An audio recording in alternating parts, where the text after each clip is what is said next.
Well, good draft afternoon, friends. Mark Holmes here, and as always, I want to say thank you all for watching, commenting, subscribing, and being part of the Joe Boo Sports Report. Without you guys, as well as you ladies, you know that this literally does not work. Hope everybody's having a great day. It's draft day, in case you didn't know, and got out here to the outdoor set. And it's amazing how technology has changed, because I had must be 25 different cables that ran from the outside inside for the studio here, and of course all that's kind of changed now. But we have an update here on the Dallas Cowboys, and hopefully my wife doesn't knock the cable. Great job. We have an update here on the Cowboys, and I hate to say this, but I think we have been bamboozled, flim-flam, led astray, run amok by one Jerry Jones. You know, 2 days ago, Jerry Jones talked about the big trades. We're working on 2 big trades, right? Here's the thing that I know. Don't take what Jerry Jones as truth.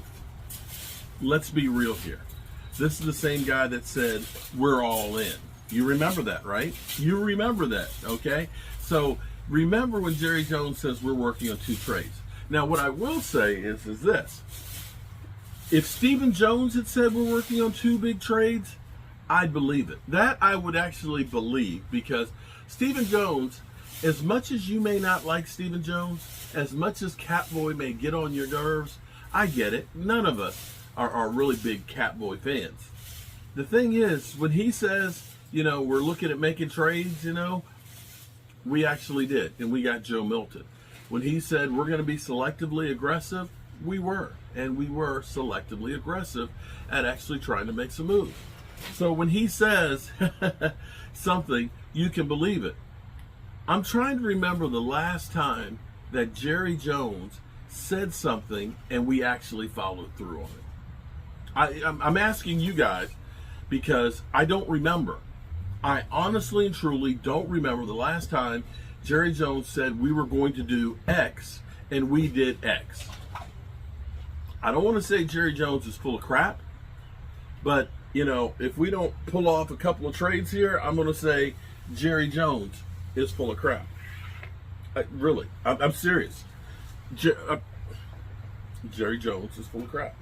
So that's my take on where we are with the big trade. Unless it happens tonight, that we're looking, maybe they have a contingency plan of if X happens, we want to trade with you. If X player, if Jetty falls to 7, we're going to trade with you guys to try and move up. Or if such and such gets to us and things, and you want them, then we'll be willing to trade with. And that is possible. That is possible. But as we've been waiting, I'm just going to tell you, don't hold your breath on what Jerry Jones says. Don't do it. I'm telling you, because you'll suffocate. You will literally suffocate. And as of thus far, we haven't heard about any, and I mean any, zero, zilch, zingo, nothing for anybody moving up in the first round.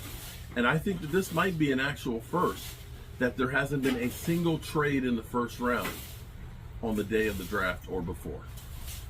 So we'll see. We'll see what we got. I'm excited. It's going to be a much quieter draft than usual because we're not in the draft city. I hope they have a great experience in Green Bay.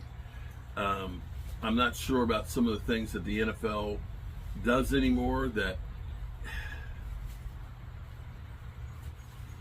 Green Bay just did not make any sense, because with the draft, there were 100,000 plus people in Philadelphia the first night, and you only have hotel space for like 50,000 people in Green Bay, and it's cold.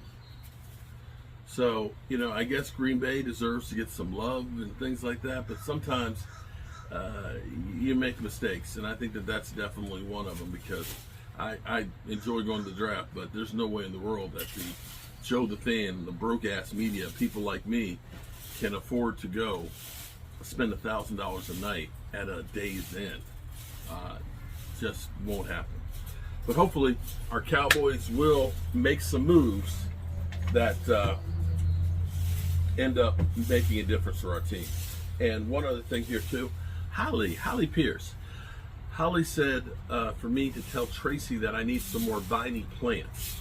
Actually, it was hanging baskets that were there, that the hanging baskets would kind of come down, and when I'd sit down out in the fireside chat, that they would just kind of, attack me. It was like, feed me, Seymour. So we'll probably get some more of the hanging baskets of things as the season goes on a little bit. The hostas are popping out of the flower pot, so we pulled out all the weeds and things here and got the leaves because we just ain't even raked leaves. That broke ass media. We just let this place go to shit. Anyway, people, I hope you all are having a great day and are as excited as I am about getting to the draft. I'm going to do a little bit more work out here cleaning this up because I might come out here and smoke a cigar if we do some great things tonight. And if not, I'll still be here for the fireside chat. As always, I appreciate you guys, and see you soon. Well, good afternoon, good people. Mark Holmes here, and as always, I appreciate each and every one of you guys. We're getting ready for the draft and things, and I have neglected my outdoor studio. Now, it's funny because the world has changed. I built this outdoor studio because of COVID, and we still wanted to have football parties and things, so I built this and had multiple TVs, so it was kind of like an outdoor sports bar. And after COVID and things, we used it less and less. I mean, it's just one of those things. The funny thing is, now with all of the streaming and everything else, with YouTube TV and the Sunday Ticket and stuff, it's literally changed, and how quickly technology changes. But it's still a dog-eat-dog world. I have my mainframe computer, or mainframe, did I say mainframe? But my main gaming computer inside. And so I ended up basically setting up a whole nother section of stuff to go to that. The monitors, the keyboards, and everything else all wired into the house. And because I had multiple TVs and things, I had all these HDMI cables and everything else, and internet cables and stuff like that. But now, because of YouTube TV, smart TVs and things, you don't need all of the HDMI cables and the cable boxes. And to give you an idea, this is insane because I'm actually out here cleaning up because I'm going to start using this again when I'm here.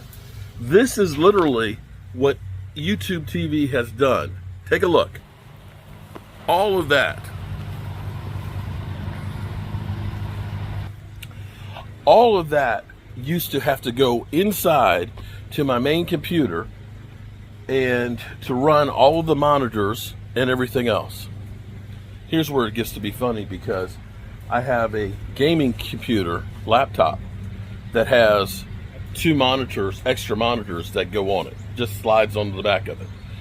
That's all I need as opposed to all of that. And as far as having TVs out here, I can put 10 TVs out here and not have to run anything other than a power cord. Technology. It literally changes that fast. From that to none of it. None of it. Wow.